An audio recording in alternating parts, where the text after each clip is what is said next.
আসসালামু আলাইকুম। সবাই কেমন আছেন? আমি ভালো আছি। আজকে একটা নুডলস রান্না করব, তাই ভাবলাম সবাইকে দেখাই, একটু শেয়ার করি।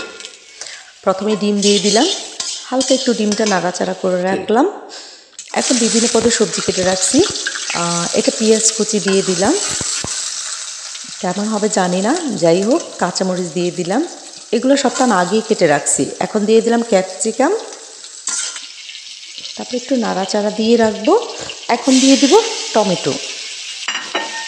টমেটো দেওয়ার পর একটু হালকা নাড়বো। আর এখানে 4-5 পদের সবজি আছে, কেটে আমি হালকা ভাপ দিয়ে রাখছি। এখন এখানে ছেড়ে দিব, তারপরে একটু হালকা নাড়াচাড়া দিয়ে রাখবো।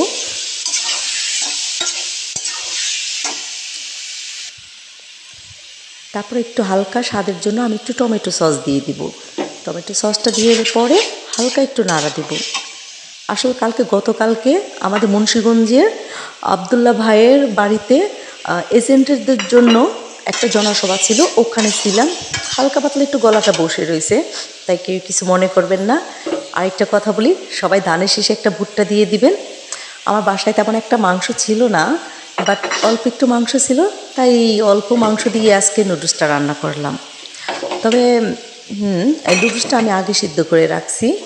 এখন ছেড়ে দিব, ছেড়ে দেওয়ার পরে হালকা একটু নাড়াচাড়া দিয়ে রাখবো।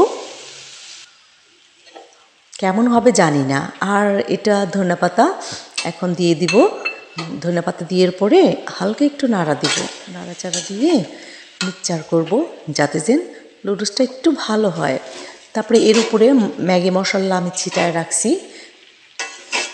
এটা দেওয়ার পরে আমি হালকা আবার আরেকটু নাড়া দিব।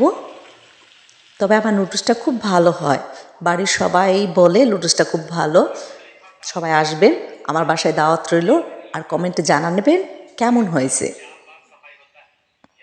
Thank you.